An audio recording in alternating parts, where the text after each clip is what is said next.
Good morning, students. How are you? I hope you all are doing well this time. Dear student, today I am going to teach first chapter of mathematics in class 10th, that is real number. In this chapter, I will teach you today first topic Euclid division lemma, and also I will teach you Euclid division algorithm. So student, first of all, I would like to teach you Euclid division lemma. According to the Euclid division lemma, the statement is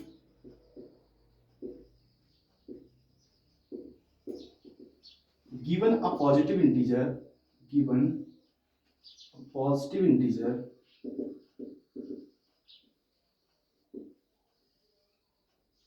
integers a and b, there exists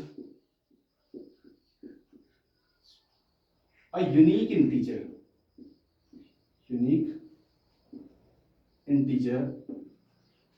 q and r satisfying a is equal to bq plus r, where 0 is less than and equal to r and less than b. So student, according to the statement of Euclid division lemma, given a positive integer a and b, there exists a unique integer q and r satisfying a equal to bq plus r, where 0 is less than and equal to r and r is less than b. So student, इस lemma को समझने के लिए हम थोड़ा अपनी basic knowledge को recall करते हैं. हमने डिवीजन के केसेस में देखा होगा, there are 4 components. First divisor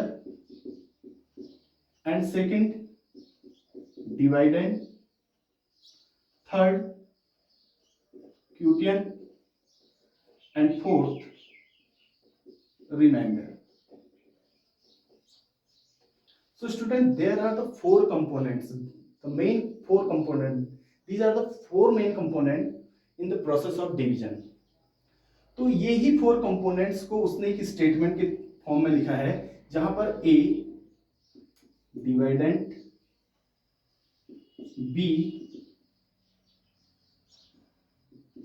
divisor into q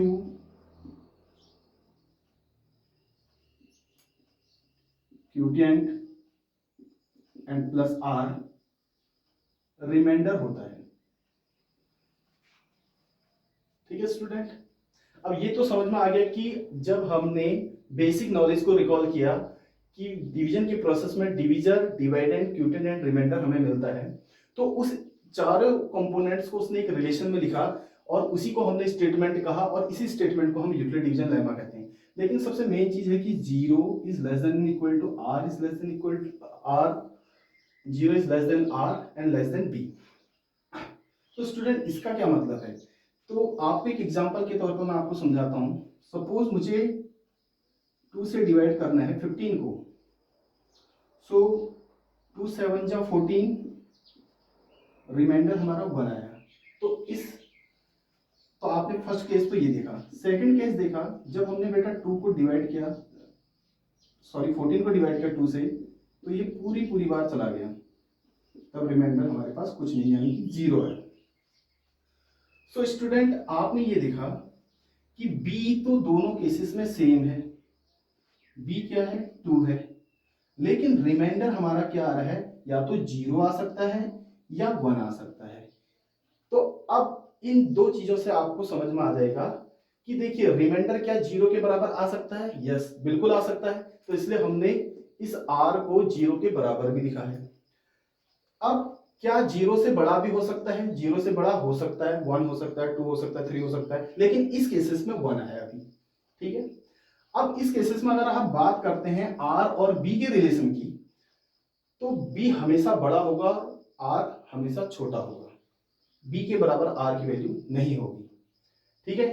तो इसी रिलेशन से, इस रिलेशन की हमें पुष्टि होती है कि 0 के बराबर r की वैल्यू हो सकती है या फिर 0 से बड़ी हो सकती है, लेकिन जो डिवीजर है, डिवीजर से हमेशा छोटा क्या रहेगा? रिमाइंडर रहेगा.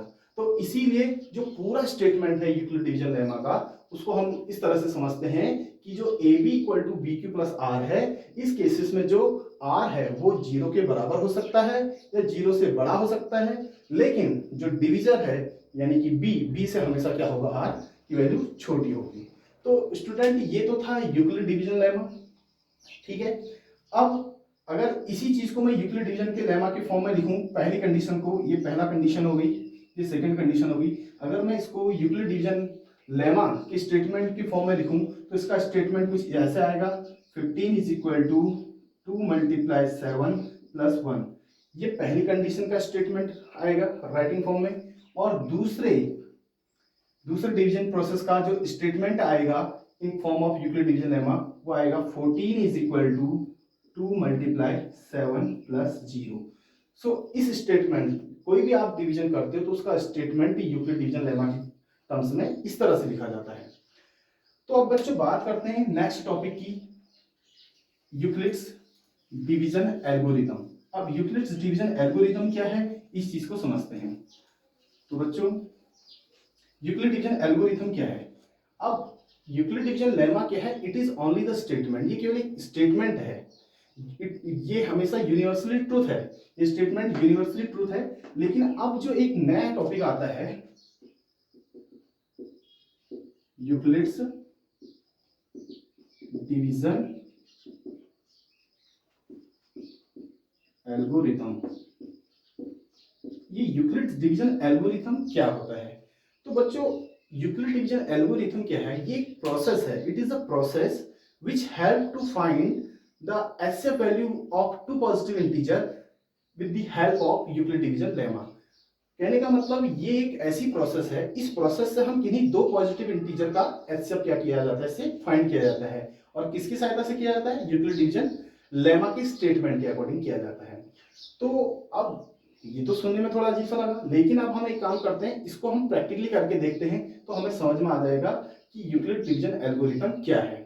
तो फॉर एन एग्जांपल मैं आपके सामने कोई दो पॉजिटिव इंटीजर ले लेता हूं। Suppose first positive integer 24 and second positive integer is 84।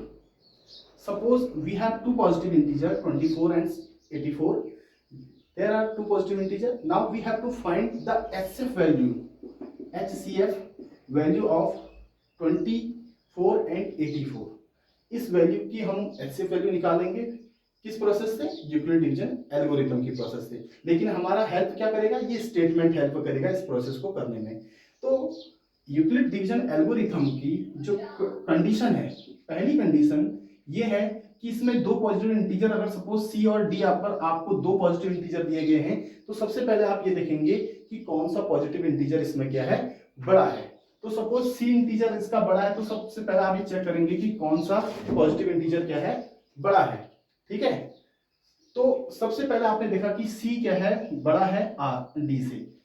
दूसरी कंडीशन में अब आप एक काम करेंगे, अगर सी एंड डी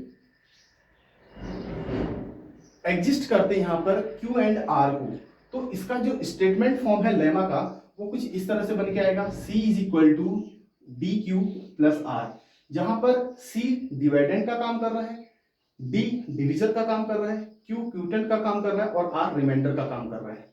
तो जब ये प्रोसेस आप करोगे, ये स्टेटमेंट लिखोगे, तो आप ये चेक करोगे कि क्या आर इज इक्वल टू 0 है। अगर आर इक्वल टू 0 के है तो उस समय जो आपकी जो डी वैल्यू रहेगी, मींस डिविजर जो वैल्यू रहेगी, वही आपकी एचसीएफ वैल्यू रहेगी, वही आपकी एचसीएफ वैल्यू रहेगी। अगर आर आपका 0 के बराबर नहीं आता है उस स्टेटमेंट को करने में, तो ये प्रोसेस क्या होगी, कंटिन्यूअसली आगे को बढ़ेगी। उसमें क्या होगा, देन जो आपका डी है, डी आपका क्या बन जाएगा, उस समय डिवाइडेंट बन जाएगा, और जो बेटा आर है, आर आपका डिविजर बन जाएगा, और ये किन्हीं दो नेक्स्ट जो यूनिक इंटीजर है उनको क्या करेगा, एडजस्ट करेगा। फॉर एन एग्जांपल यहां पर इसने कुछ एडजस्ट कर लिया, कुछ भी मान लो, इसको ए मान लो, ए और बी को हमने रिमाइंडर बोल दिया, सॉरी, ए को इसने एग्जिस्ट, ए यहां पर क्यूटेंट का काम करेगा, बी एक रिमाइंडर का काम करेगा। तो हम ये चेक कर लेंगे कि क्या ये आर उस समय भी क्या 0 के बराबर आ रहा है, नहीं आ रहा है। तो ये प्रोसेस तब तक चलते रहेगी जब तक कि रिमाइंडर हमारा जीरो ना आ जाए, और ये प्रोसेस जब तक चलती रहेगी जब तक हमारा रिमाइंडर आर जीरो ना आ जाए, और जिस कंडीशन में आर जीरो आ जाएगा तो उस समय की जो डिविजन वैल्यू रहेगी वही आपका एचसीएफ वैल्यू रहेगी। चलिए, ये स्टेटमेंट थोड़ा दिखने में अजीब सा लग रहा है, लेकिन हम एक काम करेंगे कि इस एग्जांपल की हेल्प से हम क्या करेंगे, एचसीएफ वैल्यू फाइंड करेंगे और सीखेंगे कि क्या ये एल्गोरिथम प्रोसेस कैसे वर्क करती है इस पे। तो सबसे पहले हमने देखा कि there are two positive integer, we assuming here 24 and 84। तो 84 सबसे पहले हमने क्या चेक करना है कि दोनों में से बड़ा कौन है। तो 84 इज ग्रेटर देन 24। इसका मतलब अब ये हमारा डिवाइडेंड का काम करेगा, ये हमारा डिविजर का काम करेगा। तो बेटा हम एक काम कर लेते हैं, 84 is equal to 24, 24 into 3 times, 24 into 3 72, and when we subtract 72 from 84 then we have 12 as a remainder here। तो अब पहले स्टेटमेंट हमारा कुछ इस तरह से बन के आया कि 24 इंटू 3 किया प्लस 12 किया तो हमारा 84 आया। ये हमारा एक फॉर्म बन गया, लेमा के फॉर्म में, एक स्टेटमेंट के फॉर्म में हमने इस चीज को अभी तक लिख लिया। क्या आपको यहाँ पर जो 12 है क्या वो जीरो है? नहीं है, 12 does not equal to zero. यहाँ पर रिमाइंडर अभी जीरो नहीं है, इसलिए ये प्रोसेस क्या होगी, कंटिन्यूअस आगे को चलती रहेगी। और मैंने कहा था कि सेकंड स्टेज में अगर आर जीरो के बराबर नहीं है तो मैंने आपसे कहा था कि जो डिविजर है अब वो डिवाइडेंड बन जाएगी, तो वो हो जाएगा 24 इज इक्वल टू, अब जो रिमाइंडर वैल्यू है, रिमाइंडर वैल्यू हमारी डिविजर बन जाएगी 12। सो 12 इंटू 2 24। अब यहाँ पर रिमाइंडर कितना होगा, जीरो होगा। रिमाइंडर क्या हो जाएगा इसका, जीरो हो जाएगा। तो रिमाइंडर जब इसका जीरो हो जाएगा तो अब यहाँ पर हमें रिमाइंडर क्या मिल गया, जीरो के बराबर मिल गया। तो जहां पर रिमाइंडर जीरो मिल जाएगा तो उस समय हमारी जो डिविजन वैल्यू रहेगी यही हमारी क्या रहेगी, एचसीएफ वैल्यू रहेगी। तो हमने एचसीएफ वैल्यू निकाला था दो पॉजिटिव इंटीजर का, 24 एंड 84 का, तो वो वैल्यू कितनी आई, 12 आई। तो ये प्रोसेस जो है किसी दो पॉजिटिव इंटीजर का एचसीएफ निकालने का जो प्रोसेस होता है with help of Euclid division lemma, यही हमारा यूक्लिड डिवीजन एल्गोरिथम कहलाता है। तो एक बार फिर से मैं आपको पूरे एक बार रिकॉल करा दूंगा कि यूक्लिड डिवीजन लेमा कहते किसे हैं और यूक्लिड डिवीजन एल्गोरिथम क्या है। तो बेटा यूक्लिड डिवीजन लेमा क्या है, ये एक स्टेटमेंट है जो कि किसी एल्गोरिथम या किसी को की प्रोसेस में क्या होता है, काम आता है। तो अकॉर्डिंग टू ये स्टेटमेंट हम इसको जानते हैं कि given positive integer a and b there exist a unique integer q and r satisfying a equal to bq plus r where 0 is less than n equal to r is less than b। तो ये एक statement है जिसको कि हम कभी भी अगर डिवीजन के केसेस में जब हम इस स्टेटमेंट को हम लिख सकते हैं। तो लेमा क्या है, only the statement. Now come to the point, Euclid division algorithm. Euclid division algorithm क्या है, it is a continuous process, it is a process which help to find the HCF value of two positive integer with the help of the statement of lemma। so for an example हमने ये समझा कि सबसे पहले हमें दो positive integer है हमारे पास, उन दोनों पॉजिटिव इंटीजर में हम ये चेक करेंगे कि कौन सा इंटीजर बड़ा है कौन सा इंटीजर छोटा है। तो जब सबसे बड़ा इंटीजर हमें मिल जाएगा तो वो काम करेगा डिवाइडेंड का, छोटा इंटीजर काम करेगा डिविजर का। तो जब हमने इसको एक लेमा के स्टेटमेंट के टर्म्स में लिखा तो 84 is equal to 24 into 3 plus 12 हो जाएगा। तो अब यहां पर इस केसेस में हमने देखा कि r हमारा क्या था, इक्वल टू जीरो के नहीं था, क्योंकि 12 does not equal to zero. तो r अभी हमारा जीरो नहीं आया, तो ये प्रोसेस तब तक चलती रहेगी अकॉर्डिंग टू द एल्गोरिथम जब तक r जीरो ना आ जाए, क्योंकि r जीरो आने पर जो d की वैल्यू है, जो आपकी d की वैल्यू रहेगी यानी कि डिवीजर जो वैल्यू रहेगी वही आपकी एचसीएफ वैल्यू रहेगी। तो अभी r जीरो आया नहीं है तो ये प्रोसेस क्या होगी, कंटिन्यूअसली चलते रहेगी। तो अगली केसेस में अगले स्टेज में क्या होगा, ये पहला स्टेज की होगी। अब अगले स्टेज में क्या होगा, जो डिवीजर है ये बन के आ जाएगा डिवाइडेंड, और जो रिमाइंडर रहेगा ये डिवीजर बन के आएगा। और वही यूक्लिड डिवीजन लेमा का जो स्टेटमेंट के फॉर्म में जब हम इस चीज को लिखेंगे तो 24 इज इक्वल टू, हम 24 को स्टेटमेंट के टर्म्स में ऐसे लिख सकते हैं 12 इंटू 2 प्लस 0। तो कहीं ना कहीं अब हमारा रिमाइंडर क्या आ गया, 0, क्योंकि 12 से कंप्लीटली टाइम से डिविजिबल हो जाएगा 24 टू टाइम्स में। तो अब यहाँ पर जब आर हमें 0 मिला तो उस समय जो वैल्यू थी हमारी, तो वैल्यू हमारी जो डिवीजन वैल्यू थी वो थी 12। तो इसलिए एचसीएफ वैल्यू जो हमारी 24 और 84 जो शुरू में हमने ली थी, इसका एचसीएफ वैल्यू हमारी क्या जाएगी, 12 आएगी according to the Euclid's division algorithm.